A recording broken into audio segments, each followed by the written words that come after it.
حضرت عمر بن خطاب رضی اللہ تعالیٰ عنہ سے روایت ہے، امام احمد بن حنبل نے اس روایت کو نقل کیا ہے، صحیح ابن حبان کے اندر بھی آتی ہے، جامع ترمذی کے اندر امام ترمذی نے بھی اس کو روایت کیا ہے، امام ابن ماجہ نے اپنی سنن ابن ماجہ کے اندر بھی اس روایت کو نقل کیا ہے۔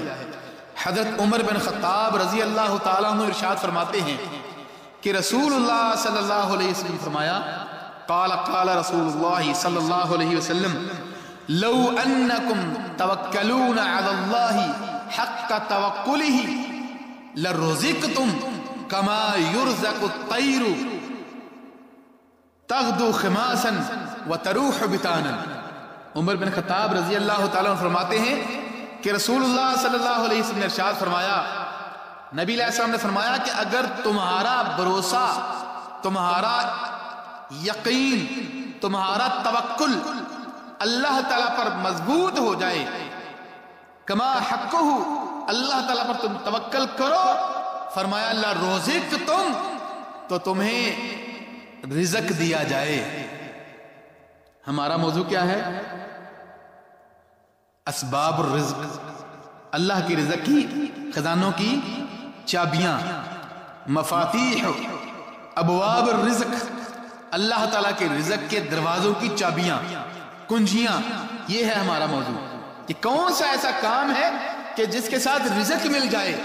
تو نبی صلی اللہ علیہ وسلم کیا فرماتے ہیں؟ صحیح روایت ہے، فرمایا لو انکم توکلون علی اللہ حق توکلہ لرزقتم۔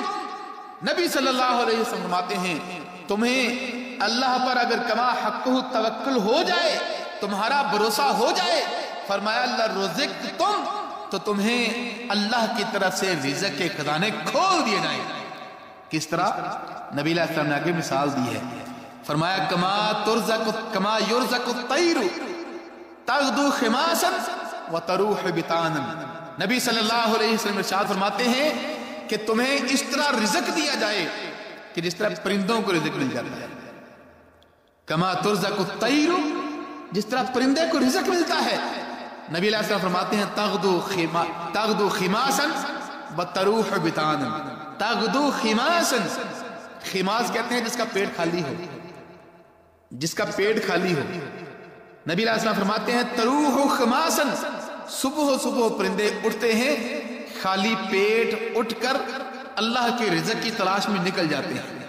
وتروح بطانا، نبی علیہ السلام فرماتے ہیں جب رات کو آتے ہیں تو ان کے پیٹ بھرے ہوئے ہوتے ہیں۔